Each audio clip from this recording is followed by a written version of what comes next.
नमस्कार। बॉटनी की online classes में आपका स्वागत है। डियर स्टूडेंट्स, पिछले वीडियो में अपन ने कोलोकेट की स्ट्रक्चर के बारे में पढ़ा था। आज अपन एक नई एल्गी के बारे में पढ़ते हैं जिसका नाम है कारा। तो कारा का अगर अपन सिस्टमेटिक पोजीशन देखते हैं तो कारा की जो क्लास है या वर्ग है उसको क्लोरोफाइसी वर्ग के अंदर रखा गया। ये किसके अकॉर्डिंग है? According to फ्रिश। फ्रिश ने है जो इसको क्लोरोफाइसी वर्ग के अंदर रखा है, जबकि स्मिथ ने इसको है जो केरोफाइसी वर्ग के अंदर रखा गया है।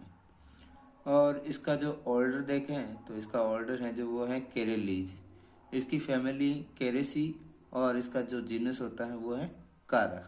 अब कारा कहाँ पाया जाता है? तो जनरली यह एक फ्रेश वाटर एल्गी है, यानी कि सच जलीय आवास में पाई जाने वाली एल्गी है जो मीठे जल के तालाबों में पाई जाती हैं। इसके अलावा यह कीचड़ के अंदर अपने राइजोट्स के द्वारा स्थिर रहती हैं। यह कम O2 युक्त और कठोर जल में भी अधिकता से पाई जाती है और इसको जनरली स्टोन वर्ल्ड कहा जाता है। मोस्टली इसको क्या कहा जाता है? Stone world. स्टोन वर्ल्ड कहने का कारण ये है कि इसकी जो सरफेस पर कैल्शियम कार्बोनेट का डिपोजिशन होता है, जिसके कारण इसको स्टोन वर्ल्ड कहा जाता है। तो किसका डिपोजिशन होता है? कैल्शियम कार्बोनेट का डिपोजिशन होने के कारण इसको स्टोन वर्ल्ड बोला जाता है। पूरे वर्ल्ड के अंदर कारा की 180 स्पीसीज लगभग ज्ञात हैं। हमारे इंडिया के अंदर इसकी लगभग 30 स्पीसीज ज्ञात हैं, जिसमें से कारा जियालेनिका है, कारा जिम्नोपेटिस है, कारा ब्राउनी है और कारा ग्रेसिलिस है। यह है आपके सामने कारा का प्लांट है जो दो पार्ट में डिवाइडेड है। अपर वाला पार्ट है जो इसको बोलते हैं मैन एक्सिस, और नीचे वाला पार्ट है जिसको बोलते हैं अपन राइजोइड्स या मूलाबास। और ये राइजोइड्स के द्वारा है जो किसी न किसी सबस्ट्रेट या दो स्तर से चिपका रहता है। मैन एक्सिस है जो नोड और इंटरनोड में डिवाइडेड रहती हैं। ये इसकी पर्व संधि और ये इसका पर्व होता है। पर्व संधि और पर्व से है जो दो प्रकार की ब्रांचेज निकलती हैं। एक तो लिमिटेड ग्रोथ वाली ब्रांचेज और दूसरी है जो अनलिमिटेड ग्रोथ वाली ब्रांचेज निकलती हैं। अब अपन इसकी थैलस स्ट्रक्चर के बारे में पढ़ते हैं। कारा की जो थैलस संरचना के अंदर अपन पढ़ते हैं तो जो कारा की प्लांट बॉडी होती है वो मैक्रोस्कोपिक और सबमर्ज्ड होती है। मैक्रोस्कोपिक का मतलब होता है बड़े आकार की या स्थूलाकृतिक होती है, और सबमर्ज्ड का मतलब होता है निमग्न अवस्था में पाई जाती है। और इसकी प्लांट बॉडी है जो दो पार्ट में डिवाइड की गई है जो स्टडी करने के लिए इजी रहती है। एक तो राइजोइड्स है और एक होता है मैन एक्सिस है। राइजोइड्स के बारे में अपन सबसे पहले पढ़ते हैं। तो कारा का जो प्लांट होता है वो राइजोइड्स के द्वारा किसी न किसी या दो स्तर या सबस्ट्रेट से चिपका रहता है। राइजोइड्स क्या होती है? तो राइजोइड्स है जो थ्रेड लाइक स्ट्रक्चर होती है, मल्टी सेल्यूलर स्ट्रक्चर है, यूनिसेरिएट है और ब्रांच्ड स्ट्रक्चर है। कहने का मतलब होता है कारा का जो मूलाभास है वो दागेनुमा होता है, बहुकोशिकीय एक पंक्ति साकित संरचना है। और इस मूलाभास का जो ओरिजिन होता है वो मुख्य अक्ष की आधारी पर्व संधि से होता है। कहाँ से होता है? मैन एक्सिस की बेसल नोड से इसका ओरिजिन होता है। और इस मूलाभास या राइजोइड्स की स्पेशलिटी क्या है कि इसके अंदर ऑब्लिक्यू सेप्टा पाए जाते हैं, यानी कि इसके अंदर त्रियक पट, तिरछे पट पाए जाते हैं। ये कारा के अंदर जो राइजोइड्स है, राइजोइड्स के अंदर पाए जाने वाली सेप्टा या पट का डायग्राम दे रखा है। और इस पट पर 4 या 4 से अधिक सेल्स के द्वारा एक ग्रंथिल स्ट्रक्चर बनती है जिसे अपन मूलाभासी पट्टिका या राइजोइडल प्लेट कहते हैं। तो ये भी कारा की एक स्पेशल कैरेक्टर है कि राइजोइडल प्लेट किसके अंदर पाई जाती है? तो कारा के राइजोइड्स के अंदर पाई जाती है। इसके अलावा ऑब्लिक्यू सेप्टा जो राइजोइड्स का स्पेशल कैरेक्टर है और ये कारा के अंदर है पाया जाता है। अब इस राइजोइडल प्लेट से मूलाभास की शाखाएं हैं जो उत्पन्न होती हैं। अब अपन कारा के मैन एक्सिस के बारे में पढ़ते हैं।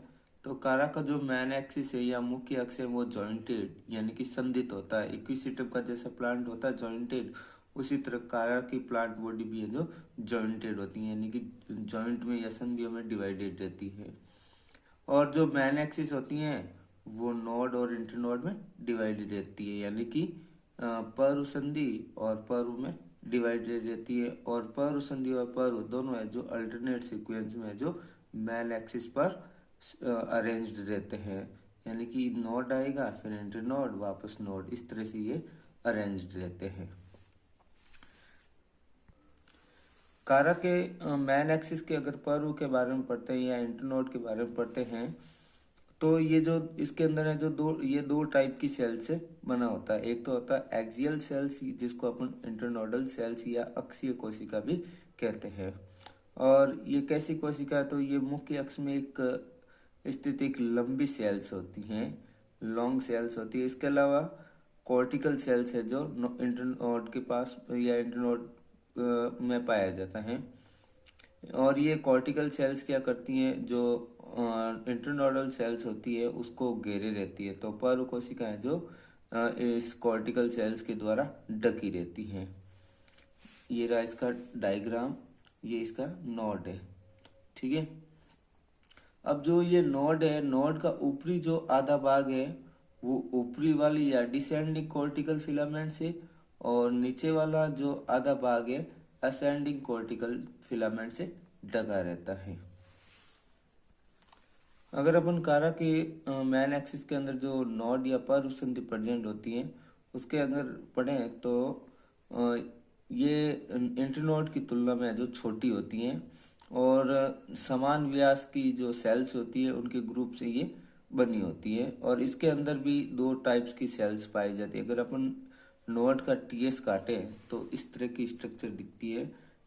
एक तो बीचों बीच सेंट्रल सेल्स दिखती है जिनकी संख्या 2 होती है, और सेंट्रल सेल्स को चारों ओर घेरे हुए सेल्स होती है जिसको अपन कॉर्टिकल सेल्स बोलते हैं, सॉरी पेरिफेरल सेल्स बोलते हैं, जिनकी संख्या है जो 6 से 20 होती है। और ये केंद्रीय कोशिका को घेरे रहती है। तो पर्व संधि के अंदर भी कितनी टाइप की सेल्स होती हैं, दो टाइप की सेल्स होती हैं, केंद्रीय कोशिका और परिधीय कोशिका। केंद्रीय कोशिकाओं की संख्या 2 होती है जबकि परिधीय कोशिकाओं की संख्या 6 से लेकर 20 होती है। और ये केंद्रीय कोशिका को चारों ओर से घेरे रहती हैं। अब जो कारा की जो मैन एक्सिस की जो पर्व संधि होती है उसके ऊपर 3 प्रकार के अपेंडेजेज या उपांग पाए जाते हैं। कौन कौन से 3 प्रकार? एक तो सीमित वृद्धि वाली शाखाएं, दूसरा होता है असीमित वृद्धि वाली शाखाएं, और तीसरा जो उपांग है जिसको बोलते हैं अपन अनुपर्णक। इस डायग्राम में आप देख सकते हैं ये है जो नोड है, यानी कि मुख्य अक्ष की पर्व संधि है। यहाँ से ये प्राइमरी लेटरल्स निकल रहा है और ये सेकेंडरी लेटरल्स जिसको स्टिप्यूलोइड्स भी अपन बोलते हैं। मुख्य अक्ष की पर्व संधि पर पाए जाने वाले अपन उपांग के बारे में पढ़ते हैं। तो सबसे पहला जो उपांग है उसका नाम है सीमित वृद्धि वाली शाखाएं या ब्रांचेज ऑफ लिमिटेड ग्रोथ। तो इस प्रकार की जो शाखाएं होती हैं इनकी ग्रोथ है जो लिमिट होती है, यानी कि जो ब्रांच होती है उसके अंदर 5 से 15 पर्व और पर्व संधियां बन जाती हैं, तो उसके बाद में इसकी ग्रोथ है जो रुक जाती हैं। और मतलब ये कहाँ प्रेजेंट होती हैं, तो ये मुख्य अक्ष की पर्व संधियों पर एक चक्र के रूप में पाई जाती हैं। इस प्रकार की जो ब्रांचेज है वो कहाँ पाई जाती है, मुख्य अक्ष की पर्व संधि पर एक चक्र के रूप में पाई जाती है। ये इसकी मैन एक्सिस है और इस मैन एक्सिस पर ये एक चक्र के रूप में है जो ये लिमिटेड ग्रोथ वाली है जो ब्रांचेज प्रेजेंट होती हैं। आप देख सकते हैं ये वाली लिमिटेड ग्रोथ वाली ब्रांचेज है, ये भी लिमिटेड ग्रोथ वाली ब्रांचेज है। तो यहाँ से एक चक्र के रूप में ये प्रेजेंट होती है।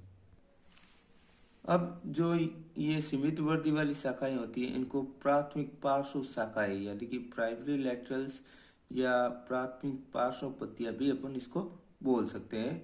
और इन्हीं शाखाओं पर है जो इन्हीं शाखाओं की पर्व संधि पर है जो रिप्रोडक्टिव ऑर्गन्स यानी कि जननांग विकसित होंगे, जो विकसित होते हैं, जो अपन सेक्सुअल रिप्रोडक्शन या अपन रिप्रोडक्शन के बारे में पढ़ेंगे तब उसके बारे में अपन और डिटेल से पढ़ेंगे। दूसरी जो अपेंडेजेस पाए जाते हैं कारा की मैल एक्सिस की पर्व संधि पर जिसका नाम है असीमित वृद्धि वाली शाखाएं या ब्रांचेज ऑफ अनलिमिटेड ग्रोथ। तो इस प्रकार की शाखाएं जो कहाँ से उत्पन्न होती हैं, तो ये शाखाएं जो मैन एक्सिस और सीमित वृद्धि की शाखाओं की पर्वसंधियों से ये डेवलप होती है या उत्पन्न होती है। कहाँ कहाँ से डेवलप होती है, मैन एक्सिस और सीमित वृद्धि की शाखाओं की पर्वसंधियों से उत्पन्न होती हैं। और इस प्रकार की ब्रांचेस की ग्रोथ है जो अनलिमिटेड होती है। और जो ये शाखाएं ये भी है जो नोड और इंटरनोड में डिवाइडेड रहती है, और इन्हें कक्षीय शाखाएं या दीर्घ पार्श्व भी बोलते हैं। क्या बोलते हैं इनको, एक्सिलरी ब्रांचेज या लॉन्ग लैटरल्स भी कहते हैं। तीसरा जो अपेंडेजेज है जिसका नाम है अनुपर्णक या स्टिप्यूलोड्स। तो अनुपर्णक या स्टिप्यूलोड्स कहाँ से डेवलप होते हैं, तो जो सीमित वृद्धि की शाखाएं होती हैं उनकी आधारीय पर्वसंधि पर ये उत्पन्न होते हैं या विकसित होते हैं। तो कौन सी पर्वसंधि, आधारीय पर्वसंधि से ये विकसित होती है। जो आधारीय पर्वसंधि होती है उसकी आधारीय पर्वसंधि पर है जो एक कोशिकीय अतिवृद्धियां यानी कि आउटग्रोथ्स निकली होती है, जिनको अपन क्या बोलते हैं, स्टिप्यूलोड्स कहते हैं। और अब जो आधारीय पर्वसंधि होती है उनसे निकलने वाली एक तो ये निकलती है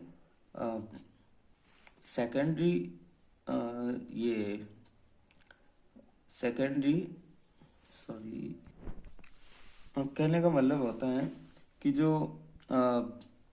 पर्वसंधि पर जो सीमित वृद्धि वाली शाखाएं और जब अणुपर्णक होते हैं उनकी संख्या बराबर हो जाती हैं, तो ऐसी दशा को अपन एक अनुपर्णक या यूनिस्टिपुलेट कहते हैं।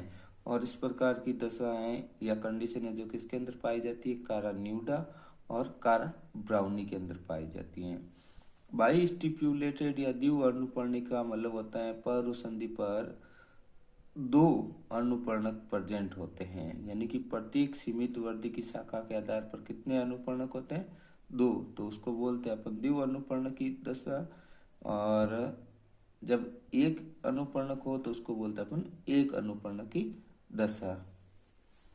अब इसके अलावा जब मतलब पर्वसंधि पर जो अनुपर्णक होते हैं वो एक वलय मतलब एक चक्र में प्रेजेंट होते हैं तो उसको बोलते हैं अपन एक वलयक या हैप्लोस्टिपैनस। और इस प्रकार का जो चक्र है वो किसके अंदर होता है, कारा ब्राउनी के अंदर होता है। द्विवलयक या डिप्लोस्टेफेनस का मतलब होता है पर्वसंधि पर अणुपर्णक के दो चक्र हो, तो ऐसा कंडीशन को अपन द्विवलयक बोलते हैं। और ये पाया जाता है कारा बाल्टिका के अंदर। कारा पासनी है उसके अंदर स्टिप्यूलोइड्स या अनुपर्णक एब्सेंट होते हैं।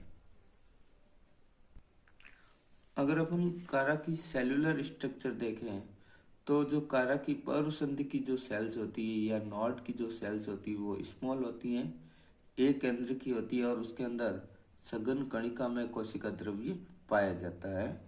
इसके अलावा इनके अंदर डिस्कोइड क्लोरोप्लास्ट प्रेजेंट होता है। डिस्कोइड का मतलब होता है बिंबाप क्लोरोप्लास्ट प्रेजेंट होता है। जबकि पर्व की कोशिकाएं हैं जो लंबी होती हैं और इनकी सेल वॉल पर सिलिका और कैल्शियम कार्बोनेट का जमा होता है, जिसके कारण अपन इनको क्या बोलते हैं, स्टोन वर्ड्स बोलते हैं।